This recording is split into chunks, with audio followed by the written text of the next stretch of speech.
got a couple of questions for you before we go to questions from the floor. I want you to imagine that you're Prime Minister for a day, a week, maybe a couple of months. What would you do to try and normalise relations with Beijing without giving the impression that you're rolling over to coercion? Yeah, no, and that's what people are struggling with on the Hill as we speak. And what I would say is this. First of all, we need to make a decision internally. Do we see China as a strategic competitor or a country with which we seek strategic cooperation? You've got to get that right. And I've written many, many columns in the AFR over the years pointing out the fundamental contradiction in Australia's foreign policy. We talk the talk of cooperation, but basically walk the walk of strategic competition because we've glued ourselves to the hip of the United States. That's fundamental. Secondly, based on that discussion, discipline throughout the cabinet and members of the government in what they say and how they present publicly on this. Thirdly, I think there's scope for the Australian Prime Minister in a casual doorstop to just reflect on the fact that China seems to be indicating that it would like to find a way back out of this. We find that all very interesting. Thirdly, Foreign Minister could make a speech, and somewhere buried in that speech, she could talk about the important role China plays in the region, that we recognise China's contribution to the region, we recognise China's contribution to our own economic development, and that there are many areas that we would look to be cooperating with China on. She probably can't say climate change, but she could say pandemics or illegal immigration or something like that. And so they would be the public steps, and behind the scenes, the government should be signalling that it would like to engage more formally, but you would only do that in a very calibrated way, depending on how China responds to each and every one of those single measures. If they seem to ignore it, if they exercise more tariff measures against us, obviously you've got a big problem and that path's not working. But I do think that would be a way forward. And then publicly, a couple of things. One, in 2009, when our relations with China under the Chinese expert, Kevin Rudd, who was Prime Minister, we were in a deep downward spiral, the Chinese themselves came to Canberra at very short notice in October 2001 to put a floor under the relationship, because guess what?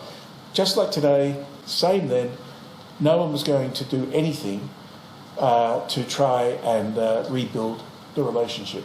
The mood in Canberra then, as it is today, you have to be more hairy-chested than the next person on China. But the Chinese said, look, this is not serving anyone's interest. Now, they were smaller and weaker then than they are today, but that's what they did. Kevin and Vice Premier Li Keqiang, now Premier Li Keqiang, came up with a joint statement on the management of the bilateral relationship. I thought then, I still think today, it's an excellent document, and there could be an official engagement around revisiting that document to make it, bring it up to date for the contemporary realities of today. And there are many more steps if you had the time. No. Do you expect that President Xi will test the next US president, or indeed might even test the current president in the next 2 months before the inauguration happens? If you mean by testing sort of military adventurism or something, I doubt it. I mean, obviously very big risks in doing that, particularly. Well, mind you, there seems to be no one home in the Pentagon these days. They've all been sacked the last time I looked. So, no. What China usually does with a new president is they sit and wait. And they will sit for some time and not do anything. Obviously, if they're provoked, obviously they're going to have to respond. But I think, and you've seen, I think not much commentary at all from China in the run-up to the elections either, and not much activity. So I don't think that's a big problem. All right. I wouldn't put a big probability on it. Everything's possible, but I wouldn't put a big probability on it. And if Australia's Foreign Minister is listening and wants to take you up on your offer of a major speech, I know a pretty good venue that's available. Eric Bagshaw. Yes. Thanks very much for your speech, Mr. Raby. Eric Bagshaw from the Sydney Morning Herald and The Age. Australia's lodged about 90 anti-dumping investigations against China in the past decade, compared to China lodging half a dozen or so. The anti-dumping investigations in Australia cover steel, aluminium, paper. How much do you think some of the recent trade tensions are a politically convenient way of squaring that ledger? Oh, I'm sure. I'm absolutely sure, Eric, that that's the case. Look, I'm a former WTO ambassador as well, and as I used to say in the WTO, the reality is we're all sinners in the church. And somehow we get this public mind in Australia that we are cleaner than anyone else. We use anti-dumping, always have, as a form of protection. There are some legitimate cases, there are formal processes to go through, but if you use that many cases, you're using anti-dumping as trade harassment. And that's part of our trade policy kit. Now, people, my former colleagues, will be shocked as they hear me say that, but it's the truth. And yes, China will be mightily irritated by this. Why they've not taken more action sooner is an interesting point itself. But having that record ourselves, and we're living in a glass house, so we shouldn't be throwing stones, we have massively exposed ourselves. Ben Packham. Thanks very much, Ben Packham from The Australian. You're a prolific commentator on the bilateral relationship, but also perhaps not an unbiased one. The Foreign Interest Transparency Scheme lists you as a director of Yancoal.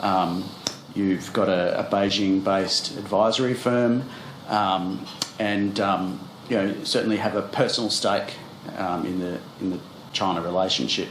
Just wondering how we should see your those personal relationships and weigh them against your columns and your book and so forth. And isn't it inevitable that your writings will be influenced by that personal interest and not necessarily the national interest? Thanks, Ben. On the first part, it's all there to be seen. It's completely transparent. You make up your own mind if my writing's been influenced or not. It's you to judge. It's everyone to judge. I like being on the anti-transparency register. I think it's great. I don't know why we didn't have such a thing a long time ago, but I see that as an important element of transparency, and I'm proud to be on the register, so that's fine. As the extent of influence of my ideas, again, I'll leave it for the reviewers and the critics. I mean, I'm in the public domain because I'm very comfortable with public debate. And in a democratic society, that's a very fundamental right and something that's very necessary. So bring it on. I'm looking forward to the debate. Thanks, Ben. Andrew Tillett. Andrew Tillett from the Australian Financial Review. We're obviously waiting to see sort of like how Joe Biden will approach the China relationship. We've got sort of like, the commentary around it'll be more nuanced, working more with alliances, a lot less tweeting, no doubt. I wonder how you think Xi Jinping will sort of approach this sort of change in expected US position. Is this sort of maybe the off-ramp that China might be looking for, with things like the wolf warrior, the bullying through, debt trap diplomacy and things like that? What's the sort of the capacity for the Chinese system to sort of change and adapt and perhaps use this as a reset? Yeah, look, very important point and observation, Andrew. On wolf warrior diplomacy, it's actually a very nice anecdote in my book during what I call the iron ore wars of last decade. It certainly didn't begin with the current crop of Chinese diplomats. Madame Fu Ying was in Alexander Downer's office one day, banging the table, demanding that the Australian government intervene with the companies to reduce the price of iron ore. And you couldn't think of a more unreceptive person for that sort of brief than Alexander Downer. Anyway, when Fu Ying very smartly left the office on her heels, door closed, and Alexander Downer turned to the officials there and said, "Oh, and I thought she was such a nice woman." So wolf warrior diplomacy has a history, and there's a reason for it. And which I said to Downer at the time, well, she's just doing her job, Minister. But look, it's a big change for US-China relations. The tone, the rhetoric, all of that will change. And the interesting thing is that Biden said in his preliminary foreign policy commentary that they'll look for a competitive and a cooperative relationship with China, which sounds pretty much like common sense to me. The cooperative will be largely around the global commons, I think, at least initially, And climate change is the obvious one, pandemic, I guess, as well. And I think, obviously, if you're going to have a cooperative relationship on global issues, you're going to have a decent bilateral relationship. And therein, I think, Andrew, is where the off-ramp comes in for China, that this does provide an opportunity for reset, to re-engage, and to rebuild those sorts of relations. The point I'd make, and it's a point I was making about the new order as I describe it in the book, and the bound orders, is that the multilateral system has weakened substantially, and it's very difficult to see that coming back to anything it once was when we had US unipolar leadership of that system.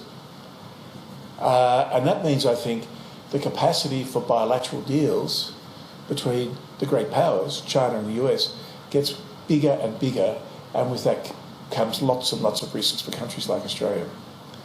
And that is, I think, for me, a big problem. We might say off-ramp's great, improved relations between China and the US, terrific, and then like they did with the December 2019 trade deal, let's go around cut deals amongst themselves and say the rest of the world take it or like it. One other point on Biden I'd like to make, and I don't see much commentary of it in the media, there's a possibility, in my view, that Biden could become much more of an Atlanticist president than we've seen for a very long time.